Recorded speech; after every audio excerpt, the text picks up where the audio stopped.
Kanye West se présentant au procès de Diddy n'était vraiment pas sur ma liste de bingo, et juste quand on pensait que le procès de Diddy était terminé, Gene Deal a lâché des bombes qui vont vous faire tout remettre en question.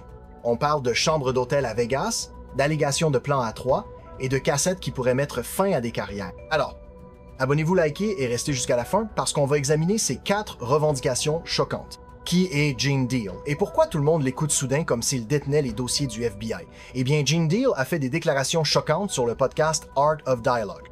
Cet homme a des infos sur Jay-Z, Diddy et maintenant Kanye. Et le timing est sacrément suspect parce que Kanye West est récemment arrivé au tribunal où se déroule le procès de Diddy.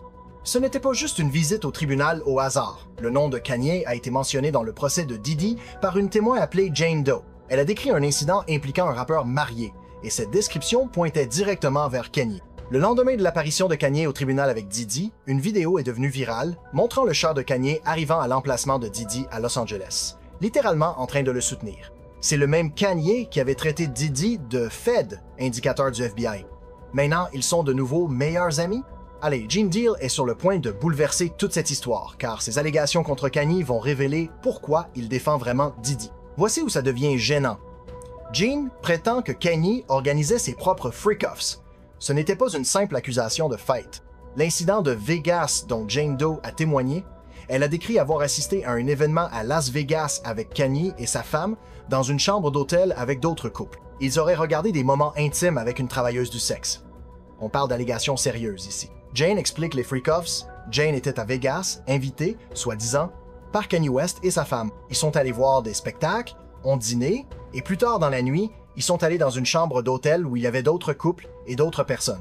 C'était pas un freak-off, mais l'un des gars qui organise ces freak-offs était là, et ils étaient tous assis à regarder et à boire pendant que ce gars avait des relations avec une autre travailleuse du sexe ou quelque chose comme ça pendant que tout le monde observait. Ils étaient juste là à regarder ce type avoir une séance de porno en direct devant eux, tu vois ce que je veux dire? C'est un truc de riche dans l'industrie apparemment. Pendant le témoignage, le nom de Kanye n'a pas été mentionné initialement à cause d'une objection, mais la description était évidente. Ils n'ont pas dit son nom, mais ils l'ont dit parce qu'il y a eu une objection, vous savez comme ils font avec les règles d'OJ et tout ça. Ils ont dit que c'était un rappeur marié, ils ont donné une description, et ça pointait directement vers Kanye. Et puis, le lendemain, il se présente au tribunal.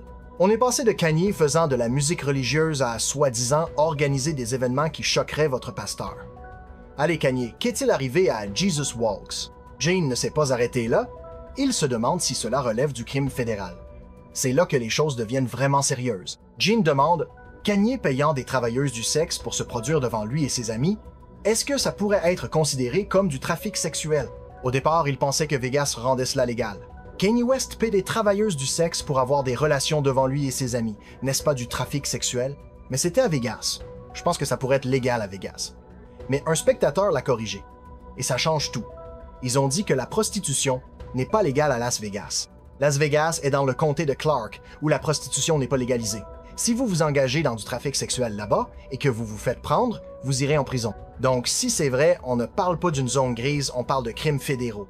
C'est un tout autre niveau de problème.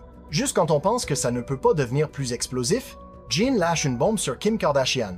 Cette allégation est folle. Gene révèle que Kanye et Diddy avaient une connexion de longue date, et soi-disant, c'est Diddy qui a présenté Kanye à Kim Kardashian. La spéculation, Kim faisait partie du cercle des freak-offs de Diddy.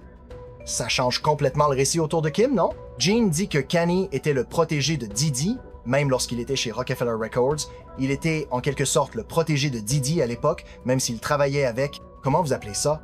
Rockefeller. Il aimait ce que faisait Diddy. Cette prétendue présentation de Kim change tout. Puff, Diddy, est probablement celui qui l'a présenté à Kim Kardashian, si je ne me trompe pas. Je pense que Puff a quelque chose à voir avec le fait qu'il se soit mis avec Kim Kardashian. Elle fréquentait quelques gars, un mec de BMF d'abord, et elle était dans le coin. Donc je présume que Kim et Kanye West étaient proches à l'époque, et puis quand ils ont commencé à gagner de l'argent et à se disputer, Kanye s'est brouillé avec les Kardashian, et aucune des personnes qu'il pensait être cool avec lui ne l'a aidé, alors il a commencé à s'en prendre à tout le monde. Donc toute l'histoire d'amour Kimi, selon Gene, aurait pu être commencée à une des failles de Diddy. Ce n'est pas la rencontre mignonne de Disney qu'on imaginait. Si c'est vrai, tout ce qu'on savait de leur relation était fondamentalement un mensonge. Alors, pourquoi Kanye est-il vraiment au tribunal? Gene pense que c'est de l'autopréservation pure. Cette théorie est très logique. La revendication choquante de Gene, Kanye soutient Diddy pour protéger ses propres cassettes et scandales, pas ceux de Diddy. Selon Jean, Kanye a aussi pris part à des choses malsaines et serait enregistré sur certaines cassettes. Soutenir Diddy est sa façon de protéger son image, car si Diddy tombe, le gouvernement pourrait venir pour lui ensuite. Ça expliquerait le changement soudain de cœur, non?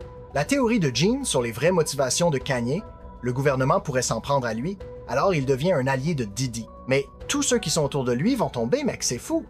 Il n'a aucun moyen de s'en sortir. Soit il y a un vice de procédure, mais même dans ce cas, ils reviennent à la case départ.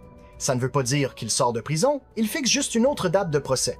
Jean pense aussi qu'avoir Kanye pour soutenir Diddy est une stratégie terrible, vu les déclarations controversées de Kanye sur les Juifs. Si vous savez quelque chose sur le jury, avoir Kanye pour vous soutenir, je ne pense même pas que ce soit une bonne chose. Peut être qu'il pense que ça va influencer l'opinion publique en sa faveur, mais c'est stupide. Ce serait l'une des dernières personnes que j'aimerais voir venir me soutenir, sachant sa relation avec la population juive. Le t-shirt Free Puff prend une toute autre signification quand on réalise que ça pourrait être du contrôle de dégâts. Passer d'appeler Diddy un Fed à faire des vêtements Free Puff, ce n'est pas de l'amitié, c'est de la peur. Et si vous pensez que ça ne concerne que des célébrités, la dernière révélation de Jean va vous faire réaliser à quel point ça va loin, soi-disant. Alors que le procès se déroule, Gene Deal a témoigné que Diddy a des cassettes de politiciens, de princes et même de prédicateurs participant à des soirées sexuelles dépravées qu'il a organisées, impliquant du viol. Les mots exacts de Gene, je ne pense pas que ce soit seulement les célébrités qui vont être secouées. Il avait des politiciens là, dedans, des princes, des prédicateurs, ils ont des cassettes et tout ça. Ce n'est plus juste une simple nouvelle. On parle de matériel de chantage présumé sur certaines des personnes les plus puissantes du monde. Des politiciens qui font des lois le jour, des princes qui dirigent des pays, des prédicateurs qui donnent des sermons le dimanche, et soi-disant tous filmés en train de faire des choses qui mettraient fin à leur carrière et les enverraient probablement en prison. Si c'est vrai, on parle d'une conspiration mondiale ici. Pas étonnant que tout le monde se démène pour se distancer ou, dans le cas de Kanye, se présenter au tribunal pour montrer son soutien. Pensez-y. Si vous êtes un politicien et que Diddy a des cassettes de vous, ne voudriez-vous pas qu'il reste silencieux aussi? Ça explique pourquoi tant de personnes puissantes pourraient avoir intérêt à garder Diddy heureux. Si ces allégations sont vraies, on regarde un réseau qui connecte certains des plus grands noms du divertissement, et les apparitions de Kanye au tribunal commencent soudain à faire beaucoup plus de sens.